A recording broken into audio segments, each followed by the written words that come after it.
Amigos del canal Oscar TV, aquí les muestro que en este canal tenemos gran variedad de videos. Espero que se suscriban y apoyen el canal. Aquí les dejo un muy buen video. Hola amigos, espero que estén pasando un muy buen día. Les agradezco que me apoyen en la iniciativa de salvar estos videos. Entonces, para que se suscriban al canal, No puedo olvidar el Papa Francisco, pero menos las palabras de Dios en la Biblia. En el peor de los casos, cuando en esa rueda de prensa expresó el obispo Bergoglio su pensamiento de no ser él quien para juzgar a los homosexuales, debió haberle dicho por lo menos: no soy quien para juzgar a los homosexuales, pero no olviden que para el Señor las relaciones entre personas del mismo sexo son un pecado gravísimo, porque violan la naturaleza y se constituyen en una abominación para Dios. Esto según lo que podemos leer en el libro del Levítico y más adelante en la epístola de San Pablo a los Corintios. En el libro del Levítico se nos dice: si un hombre se acuesta con otro hombre como si fuera una mujer, los dos cometen una cosa abominable. Por eso serán castigados con la muerte y su sangre caerá sobre ellos. Y San Pablo en 1 Corintios 9:10: entre los pecadores que no entran al reino de los cielos, incluye a los que ejercen la homosexualidad. Ni los inmorales, ni los idólatras, ni los adúlteros, ni los afeminados, ni los homosexuales, ni los pervertidos, ni los ladrones, ni los avaros, ni los bebedores, ni los difamadores, ni los usurpadores heredarán el reino de Dios.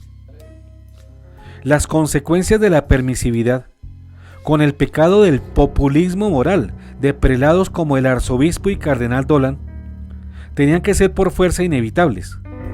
Ya en el año 2014, un total de 53 iglesias católicas de Nueva York habían sido cerradas por falta de feligreses. Y lo peor de este fenómeno es que se acentuaba la tendencia a abandonar la iglesia por parte de los fieles neoyorquinos. Vean aquí una vez más cómo los que niegan el pecado y los que le disparan a la fe y a la moral constatan que sus tiros les salen por la culata. Es decir, no consiguen nuevos adeptos y sí pierden los que tenían.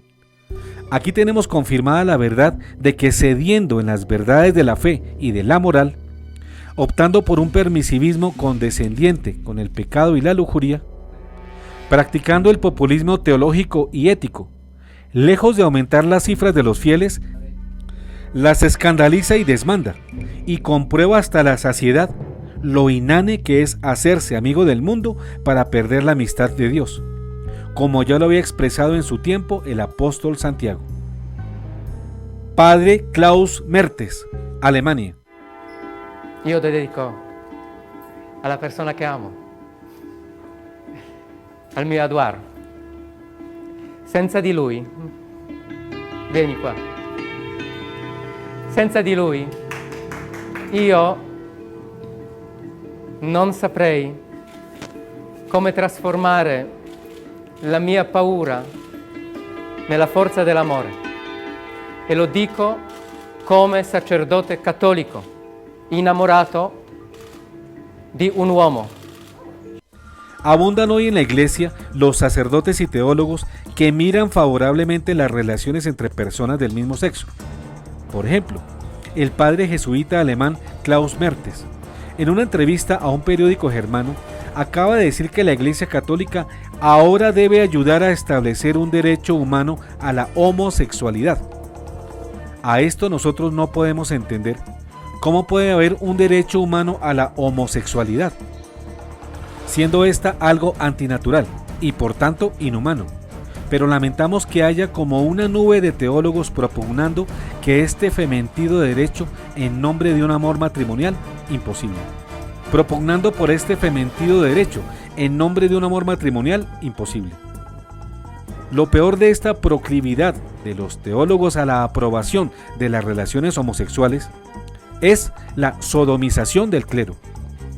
Monstruosidad que no pocos clérigos quisieran poner en marcha, o por lo menos convalidar ante la opinión de la Iglesia y la opinión pública.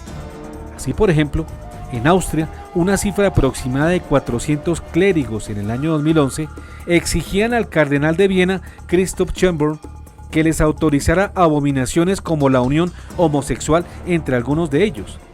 Para no ir muy lejos, ya en Colombia algunas diócesis, muy pocas a decir verdad, están invadidas por sacerdotes homosexuales, quienes presionan a sus obispos en forma similar a los del clero austriaco. Al hablar del homosexualismo, no queremos dejar de repetir que debemos todo el respeto y la consideración a los hermanos gays y lesbianas. Pero eso no significa aprobar las relaciones homosexuales y, por el contrario, en guarda de su salvación eterna, debemos advertirlos de la gravedad de sus faltas ante Dios. Nos duele que sobre estas materias nuestros teólogos, sacerdotes y obispos quieran hacer caso omiso de los castigos que el Señor ordenó en la antigüedad para Sodoma y Gomorra, y que de nuevo caerán con mayor rigor sobre las nuevas Sodoma y Gomorra de nuestro tiempo. Pero el modernismo teológico pretende decirnos que como ahora la sodomización está de moda, las palabras de condenación a esta práctica abominable perdieron su sentido y carecen de justificación. Nos duele que, desfigurando los alcances del amor auténtico entre las personas, amor que no puede divorciarse de las enseñanzas bíblicas de Dios y de Cristo, muchos teólogos actuales afirmen que, mientras Pedrito y Jacinto, o Luisita y Lady se amen, pueden hacer lo que quieran con sus cuerpos. Ya desde el paraíso, Yahvé Dios dio la orden a Adán y a Eva, que pese a los modernistas debe seguirse cumpliendo entre varón y mujer, de crecer y multiplicarse, cosa que mal pueden hacer dos personas del mismo sexo, porque se atentaría contra la naturaleza, y sería además un intento imposible. Pero no solo el amor sexual debe darse entre sexos distintos, sino dentro del matrimonio, que es una institución sagrada, que fue establecida por el mismo Dios. El evangelista San Mateo nos expresa en el capítulo 19, 4-6. ¿No han leído ustedes que el Creador, desde el principio, los hizo varón y mujer, y que dijo: por eso el hombre dejará a su padre y a su madre para unirse a su mujer, y los dos no serán sino una sola carne? De manera que ya no son solo dos, sino una sola carne, que el hombre no separe lo que Dios ha unido. Y esto es invariablemente eterno, no sujeto a modificaciones ni a cambios caprichosos, según el libidinoso querer de los hombres. Padre Hans Küng, Suiza. Ahora hablemos de otra gran figura muy celebrada, que cuenta con amplia difusión en todos los medios de comunicación del mundo. Se trata del sacerdote suizo Hans Küng, quien ha escrito numerosas obras sobre teología y moral. Este sacerdote suizo, en su libro Infalible, arremete contra la potestad que el Papa legítimo tiene. Óigase bien, legítimo, no falso, de formular con autoridad las verdades de fe y los principios de moral que el cristiano ha de tener, de acatar y de obedecer. Establece: el romano pontífice, cabeza del colegio episcopal, goza de esta infalibilidad en virtud de su ministerio cuando, como pastor y maestro supremo de todos los fieles que confirman la fe a sus hermanos, proclama por un acto definitivo la doctrina en cuestiones de fe y moral. La infalibilidad prometida a la Iglesia reside también en el cuerpo episcopal, cuando ejerce el magisterio supremo con el sucesor de Pedro, sobre todo en un concilio ecuménico. Cuando la Iglesia propone por medio de su magisterio supremo que algo se debe aceptar como revelado por Dios para ser creído y como enseñanza de Cristo, hay que aceptar sus definiciones con la obediencia de la fe. Esta infalibilidad abarca todo el depósito de la revelación divina. Pero esta infalibilidad pontificia se emplea únicamente en ocasiones muy raras y solemnes, cuando manifiestamente consta que el Papa legítimo, no un impostor, tiene la voluntad de zanjar definitivamente una cuestión relativa a la fe o a las buenas costumbres. Entonces, todos los cristianos debemos aceptar sus definiciones como con la obediencia de la fe, como ya lo dice el numeral citado. Cuando el Papa habla como maestro ordinario, pero sin la voluntad de hacer declaraciones dogmáticas, se debe dar una obediencia menor, es decir, menos estricta, llamada por el numeral 892 del Catecismo espíritu de obediencia religiosa. De todas maneras, La obediencia a las enseñanzas dogmáticas del Papa, que debemos recibir con obediencia de la fe, es lo que pone en entredicho Hans Küng, y con esto se coloca en la herejía. Pero no solo Küng contradice la infalibilidad papal, cosa que igualmente hicieron antes los reformadores protestantes. En la misma forma pretende establecer en reemplazo de la ley moral natural una ética válida para todas las naciones, fundada en permisivismos de toda clase. Es un típico ejemplo del populismo teológico, ético y moral, que hace rebajas indebidas en las obligaciones que los humanos nos debemos unos a otros y a Dios especialmente, todo con el fin de congraciarse con el mundo y sus antivalores. Y esto contradice abiertamente las enseñanzas de Dios, quien, comenzando por el Decálogo promulgado por Moisés, nos dijo que su cumplimiento estaba al alcance de cualquier persona, como nos lo muestra el libro del Deuteronomio 30:11. Estos mandamientos que te prescribo no son superiores a tus fuerzas, ni están fuera de tu alcance. Y asimismo lo corrobora el apóstol San Juan en su primera epístola, 1 de Juan 5:3. El amor a Dios consiste en cumplir sus mandamientos, y sus mandamientos no son una carga. Y San Pablo en 1 de Corintios 10:13. Hasta ahora, ustedes no tuvieron tentaciones que superen sus fuerzas humanas. Dios es fiel, y Él no permitirá que sean tentados más allá de sus fuerzas. Al contrario, en el momento de la tentación les dará el medio de librarse de ella, y los ayudará a soportarla. Debido al populismo teológico, ético y moral, hoy tienden los moralistas a negar el pecado, o por lo menos a disminuirlo en su gravedad y en sus consecuencias. Todo para halagar al mundo, y por esta vía aspirar ilusoriamente a ser beneficiarios de su aprobación. Pero es Cristo el que nos insiste en que no cambiemos las leyes de la moral de la fe cristiana, que están consignadas en los 10 mandamientos y su perfección en las bienaventuranzas. En San Juan 14:21 leemos: El que recibe mis mandamientos y los cumple, ese es el que me ama. Y el que me ama será amado por mi Padre, y yo lo amaré y me manifestaré a él. Y vemos a Jesús en Mateo el Evangelista declarar con firmeza: si quieres entrar a la vida eterna, cumple los mandamientos. Mateo 19:17. Así pues, Hans Küng postula una ética meramente humana, sin trascendencia divina, es decir, sin pecados. Pero Küng no necesitaba eliminar a Dios con una ética manguiancha del cumplimiento de los mandamientos, como si estos pudieran responder solo a la conciencia del hombre, sin la voluntad divina.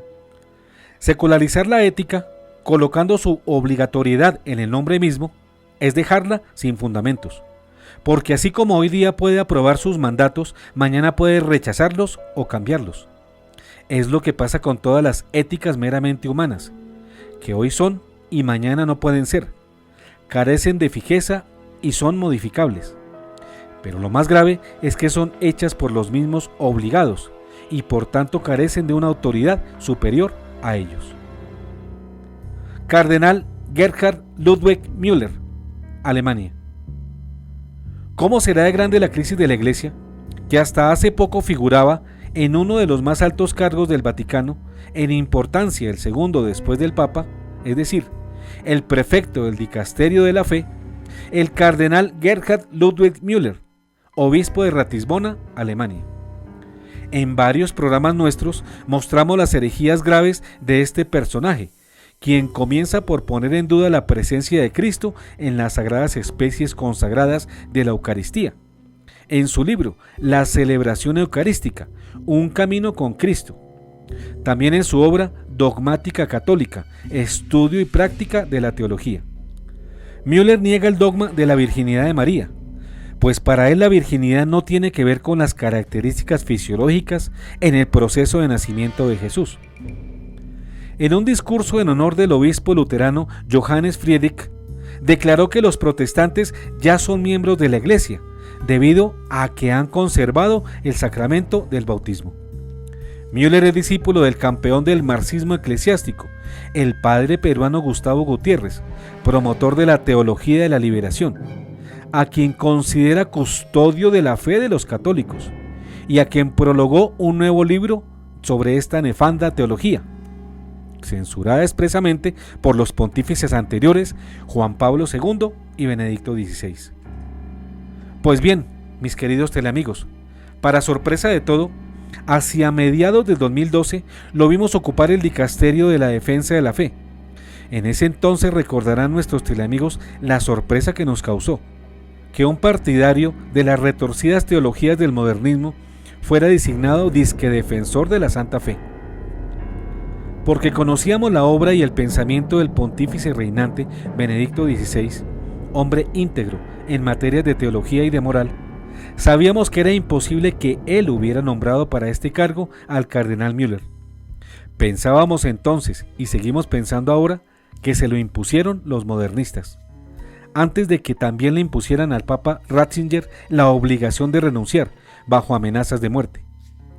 Era imposible que un hombre tan ortodoxo como el Papa Ratzinger hubiera nombrado libremente a un incendiario de la fe, como bombero de las herejías. Porque el nombramiento de Müller como defensor disque de la fe equivalía pura y simplemente a que el gato fuera nombrado guardián del queso. Ahora sabemos y comprobamos que ese nombramiento no fue libre y espontáneo de parte de Benedicto XVI, sino forzado, como forzada fue su renuncia ulterior.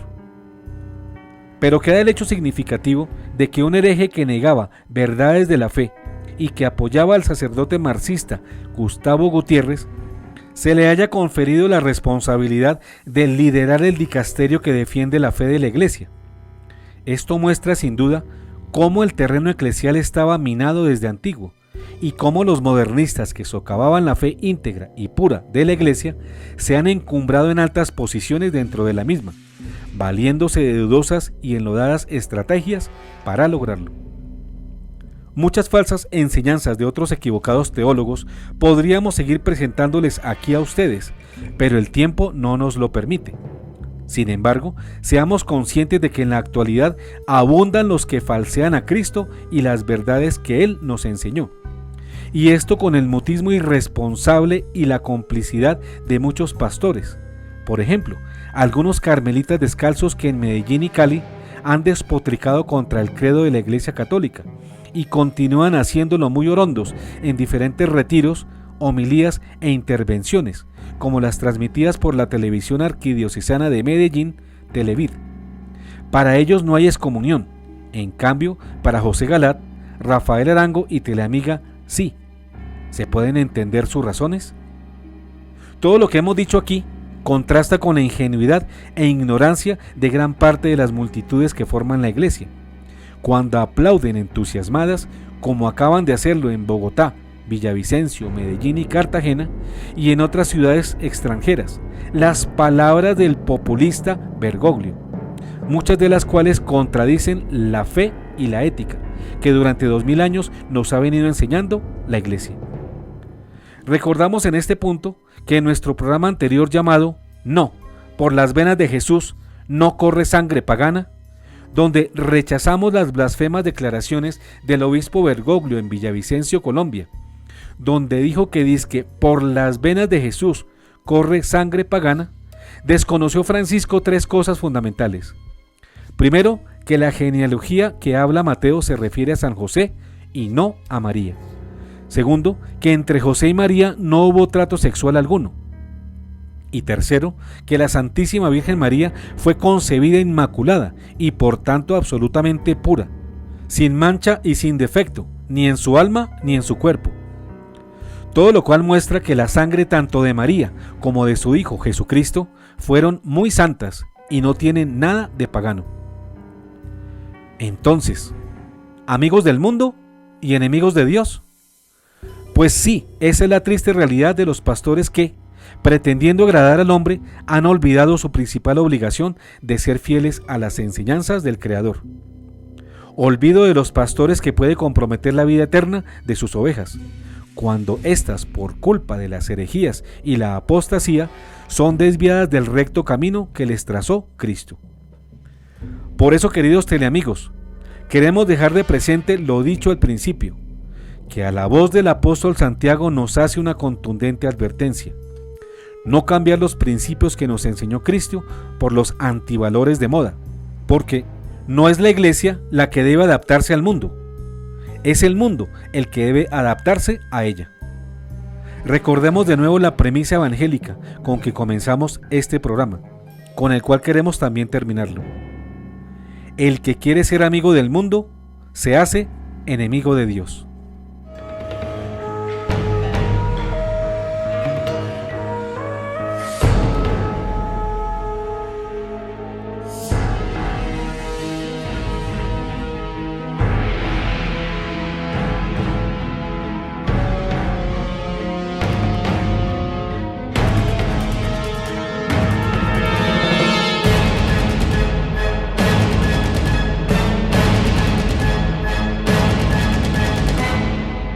Amigos del mundo, enemigos de Dios.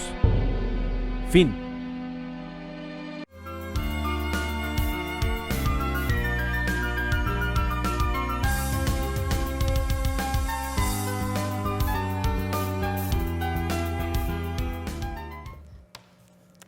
Amigos del mundo, enemigos de Dios. Este es nuestro tema.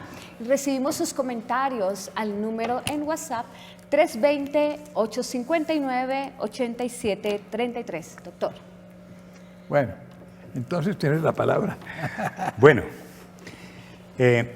la corrección fraterna no solamente explicita 7 herejías que el Papa incluye en el Amor y Leticia, sino en la parte final identifica 2 aspectos que hay detrás de esas herejías y que lo explican inclusive por qué se llega a ello. Identifica al modernismo como causa, la filosofía modernista, la teología modernista del Papa Francisco o del padre Bergoglio, como le gusta que le digan, y de su séquito de consejeros. Son modernistas. Entonces, sobre eso es irónico que en Cartagena, con la reunión con los jesuitas, con sus amigos jesuitas, haya dicho que el Amor y Leticia está fundamentado en la ética tomista. Es lo contrario, es que es el tomismo aristotélico, la escolástica y el modernismo son agua y aceite y se contradicen mutuamente. El modernismo odia la escolástica y la escolástica excluye naturalmente al modernismo. La escolástica está fundamentada en Santo Tomás, en Aristóteles, mientras el modernismo está fundamentado en Kant, especialmente en el subjetivismo versus el realismo objetivo, el subjetivismo kantiano y la dialéctica hegeliana. Por lo tanto, el uno es subjetivo y relativista, no acepta que hay una realidad fija, sino que se va cambiando, no hay verdades estables, sino van evolucionando, como los dogmas, mientras los otros, la escolástica, la filosofía y teología perenne de la Iglesia hasta antes del Concilio Vaticano II, es objetivista. Y se fundamenta en principios como el de no contradicción. Una cosa no puede ser verdadera y falsa simultáneamente desde un punto de vista. Por lo tanto, los dogmas o son verdaderos o no son verdaderos. El mayor enemigo de la verdad no es el error, sino la ambigüedad. Y por lo tanto, el relativismo del modernismo, en el cual están inscritos toda la última generación después del Concilio Vaticano II, la mayoría de los cardenales y obispos están educados modernistamente, por Rahner especialmente, que es el más modernista de ellos, y andan en un relativismo que se manifiesta perfectamente en el Amor y Leticia. Por lo tanto, el planteamiento tanto de las cinco dubias como de las 7 herejías de la corrección fraterna, que es apenas 7 de las 16 que ellos tienen en un documento más amplio, le hacen una encerrona al modernismo, a Bergoglio y su séquito, al cual, al igual que las dubias, nunca podrán contestar, porque tienen que decir sí o no. tienen que decir es verdad o es falso. Para ellos no hay nada blanco y negro, sino hay todo tipo de tonos grises, y por lo tanto la ética, los dogmas, la liturgia, todo lo del catolicismo hay que interpretarlo caso por caso y no hay principios fijos.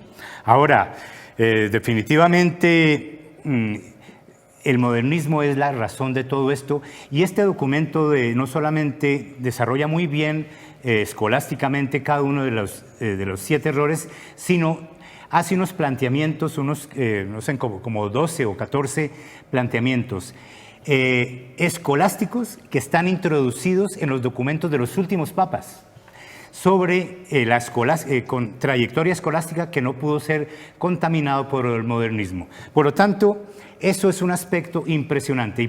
Y lo último, el segundo punto, que es el protestantismo, este grupo con documentos objetivos, con documentos periodísticos, respaldados documentalmente, objetivamente, muestran que las simpatías de Francisco por el protestantismo, por Lutero en particular, han hecho que se contamine toda su teología, y muestran exactamente bueno, no tan a fondo, pero suficientemente explícito, varias posiciones en que muestran cómo él acepta que todo lo que Trento, durante tantas deliberaciones de tantos sabios, los jesuitas, los principales en su tiempo, demostraron las herejías que dividió al mundo en dos. El luteranismo fue el que dividió al cristianismo en dos, de ahí salieron todas las demás sectas protestantes, y toda la contrarreforma, todo lo que se sostuvo desde Trento hasta el momento, se atreve Bergoglio a decir que estuvieron equivocados.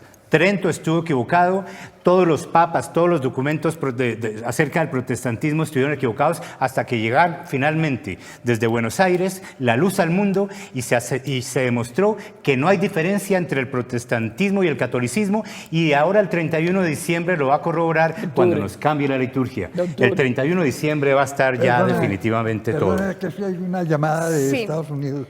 Sí, Vamos así a verla. es, doctor. Tenemos una llamada desde Carolina del Norte, Estados Unidos. Está en la línea Erika.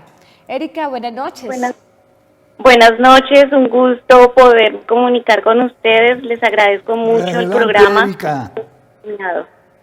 Les vamos a pedir el favor, un momento Carolina, le vamos a pedir el favor a Máster que nos suba retorno aquí en estudio. Vamos, por favor, Erika, nos repite. Sí, les agradezco mucho, estoy muy contenta de poderme comunicar con ustedes. Dios los bendiga y muchísimas gracias por todo lo que nos enseñan. También quiero comentarles una cosa que es una realidad, que las misas se están cambiando. Yo asistí a una misa en Charlottesville, Virginia, en donde retiraron los reclinatorios, la hostia se reemplazó con un pan integral, y el vino, pues la verdad no sé si lo reemplazaron o no, porque yo no comulgué. También una cosa que me llamó muchísimo la atención era que el bautizo a los bebés, en el momento de darle el agua, los tenían que desnudar. Y entonces a mí me sorprendió esto. Yo pensé que era una iglesia de otra religión. Yo me retiré. Cuando yo llamé a la arquidiócesis de Richmond a preguntar si era una iglesia católica y si esto era normal, el monseñor me dijo que esto era normal, que esto se hacía en las iglesias desde el principio, y que la iglesia tenía una libre potestad para hacer los ritos como ellos mejor lo consideraban. Y pues la verdad, esto pasó en abril de este año, antes de que ustedes nos dijeran de los cambios que iban a suceder en las misas. Esto ya está sucediendo y es una realidad. También les quiero decir que Dios los bendiga a todos, a toda la mesa del trabajo, las personas que están detrás de cámaras y todo. Muchísimas gracias por todo el trabajo que ustedes hacen por nosotros. Dios los bendiga, siempre están en mis oraciones, y desde la distancia una compatriota haciéndoles mucho esfuerzo. Gracias, Erika, por tu llamada. Mire, en principio lo que tú nos cuentas huele a feo. ¿Por qué? Porque los sacerdotes en la administración de los sacramentos deben regirse por los cánones establecidos. No pueden por su propia cuenta variarlos y cambiarlos. Precisamente eso es lo que estamos temiendo que próximamente se va a dar.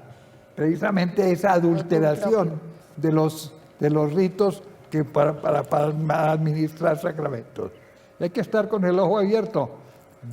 Yo te digo, Erika, que me huele a feo esa situación. Sí, el canon 846.1 específicamente dice que en la celebración de los sacramentos el celebrante debe atenerse a lo que dice el libro sagrado y que por lo tanto nada puede cambiar, nada puede agregar ni quitar. Pero hoy en día, como la consigna es acabar con la Eucaristía, como lo profetiza Daniel 11:31, que dice que profanarán el santuario y la ciudadela y abolirán el sacrificio permanente. Eso se está cumpliendo, la Biblia se cumple.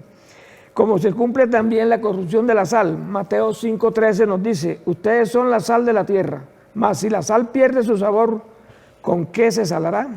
Ya no sirve para nada, más que para tirarla fuera y pisotearla por los hombres. La iglesia se corrompió, los jerarcas se corrompieron. ¿Qué nos espera a nosotros?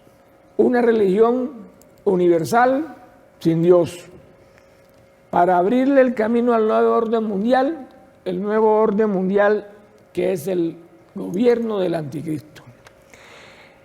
Estoy de acuerdo con Carlos cuando decía que la simpatía de Bergoglio por Lutero, eso está comprobado fehacientemente, tiene una estatua de Lutero en el Vaticano. Se hizo invitar a la celebración de los 500 años de Lutero.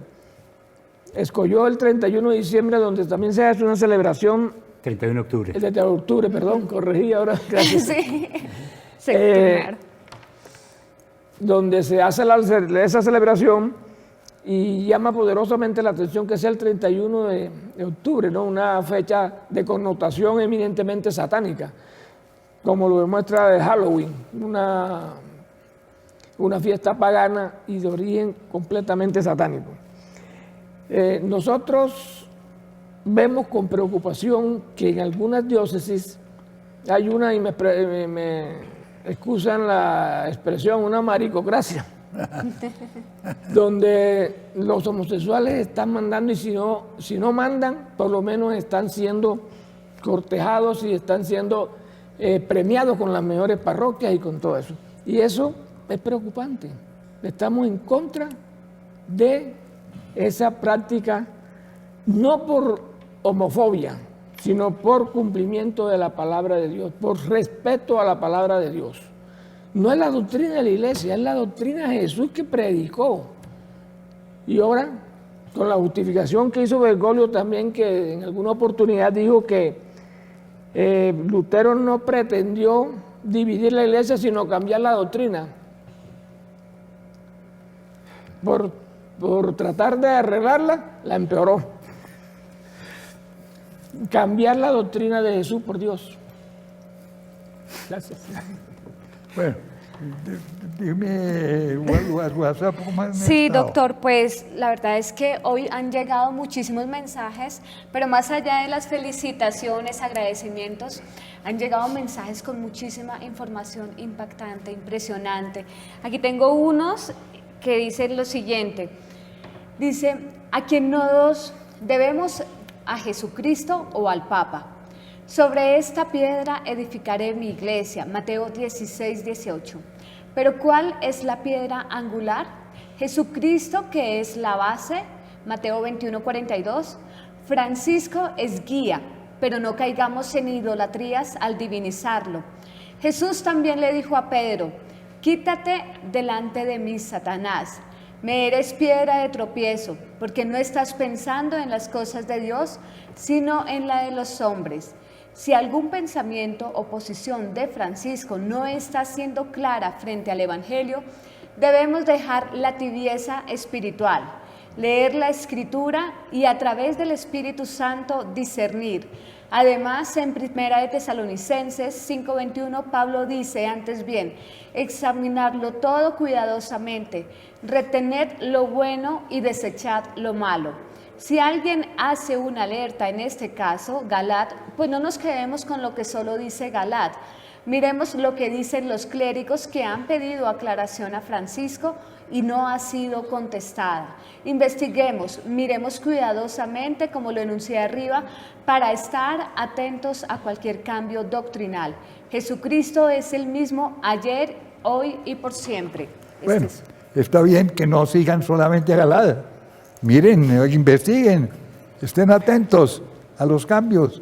Miren, por ejemplo, esta carta con corrección filial. De corrección filial, sí. Que han mandado, ya me dicen que ya van 250 personajes adscritos a esto. Que han adherido a la carrera. Es que el amor, así como Las Dubia hizo un hito en esta historia reciente de la crisis de la Iglesia, esta corrección filial hace un hito también muy fuerte, porque ni siquiera es de los cardenales, no hay ningún cardenal, hay algunos obispos que están firmando, pero es ya las eminencias de las universidades. Ya habían habido iniciativas similares a través de unas 4 iniciativas similares, pero esta es muy concreta y definitivamente es un hito, porque presenta nuevamente sobre el tapete el sí, no, no. En esto no hay aguas tibias. En el catolicismo ya no hay momentos de ser tibios, porque vamos a ser vomitados de la boca del Señor.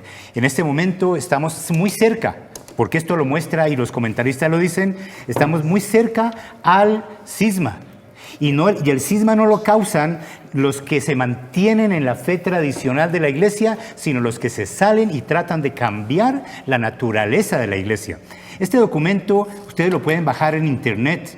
Es un documento pues bastante elaborado, a veces un poco académico para el común de los mortales. Aquí nos hemos preocupado por dar una versión pedagógica al respecto. El doctor Galad me permitió ofrecer una edición de la corrección fraterna, de la forma como lo solemos hacer, en una forma pedagógica, con títulos, subtítulos, imágenes, títulos, todo lo que implica una facilidad para hacerlo más comprensible al común de los mortales. Esta edición muy sencilla, así como es gratuita en internet para bajarla, también es gratuita para ustedes si la quieren tener. Si ustedes escriben al correo electrónico de María Madre de la Esperanza @hotmail.com, María Madre de la Esperanza @hotmail.com, les mandamos inmediatamente este documento, que su única novedad es la forma externa. Hoy día estamos en una sociedad visual, en una sociedad de imagen. No estamos acostumbrados a leer documentos largos y que son un poquito densos. Esto lo facilita para el común de los mortales. Con mucho gusto se lo mandamos. Vamos a ver otra llamada. Sí, doctor, tenemos una llamada de Antonio. Nos está llamando desde Barranquilla. Antonio, buenas noches. Buenas noches. Adelante, Antonio. Buenas noches. Me siento contento por ese programa, porque realmente le está abriendo los ojos al mundo. Como dice el señor Arango, el mundo se derrumba y todo el mundo enrumba. Mi pregunta es la siguiente: cuando ya lleguen todos esos cambios en la Iglesia Católica, ¿cómo hacemos nosotros los feligreses? ¿A dónde recurrimos o cómo haremos? Sé que me imagino que quedarán iglesias remanentes que lucharán hasta el final creyendo en una sola fe, que es Cristo. Pero me preocupo por aquellos sacerdotes que no están de acuerdo y que critican hasta este programa. Esa es mi pregunta. La segunda pregunta que le haría al doctor Galad, la siguiente: las iglesias que están separadas, que la iglesia están separadas, que no están bajo el, digámoslo así, el mando del Papa, como las iglesias heterocatólicas o pentecostales, donde veo que muchos van allá a confesarse, a escuchar Eucaristía. Mi pregunta es: ¿esos sacramentales y esas confesiones son válidas o no? Muchas gracias por el programa y que Dios me los bendiga. En principio no son válidas. Y la primera pregunta, hay que orar por ellos. ¿Qué más nos dicen en el WhatsApp? Tenemos un aporte aquí en el WhatsApp que dice lo siguiente: Dios los bendiga y la Santísima Virgen los cubra con su manto.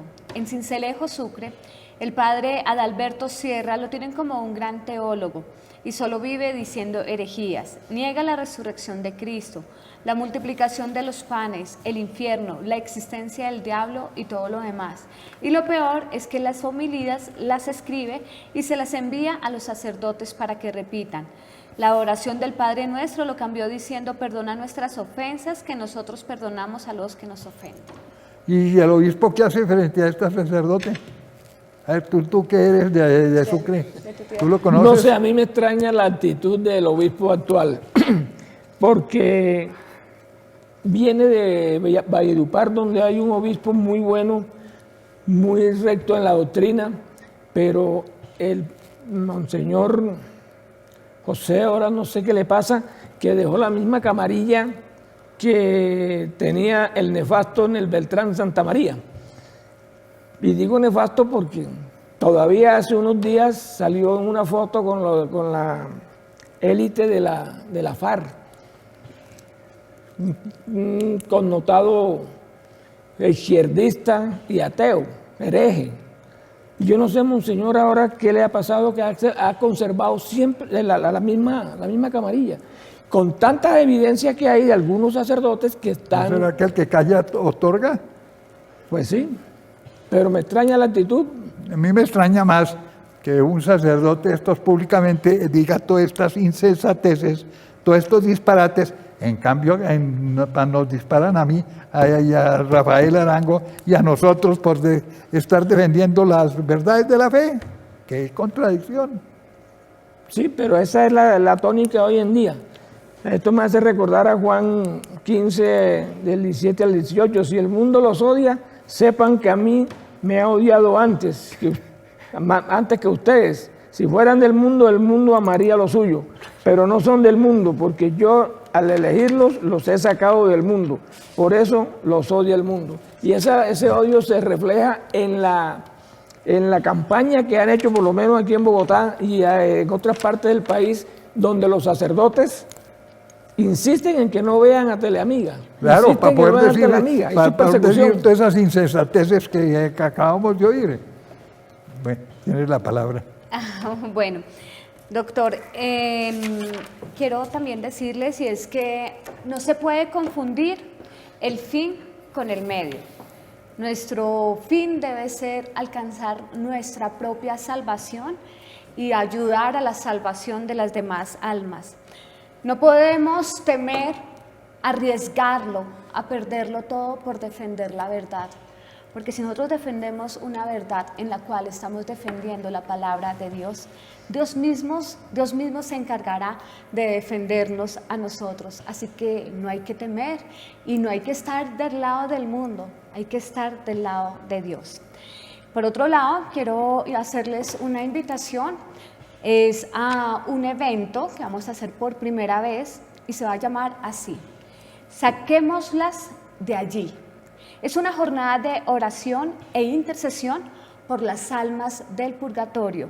Tendremos misa en latín, cantos gregorianos, se dará a conocer las revelaciones que le hizo Jesús sobre las almas del purgatorio a María Sima. Si Dios quiere, estaremos en Fusagasugá, en Pereira y en Cúcuta, así que más adelante les daré mayor información de este evento tan maravilloso y que tanto necesitamos todas las personas. También en vista de los comentarios que hoy recibí en WhatsApp, que eran muy importantes, que aportaban bastantes cosas interesantes al tema de hoy, les voy a pedir el favor, a veces por WhatsApp, como llegan tantos mensajes, es difícil leerlos todos, pero también aquellas personas que tienen estos aportes, les pedimos que escriban al correo electrónico uncafé@teleamiga.com para que así sea un poco más fácil contestar.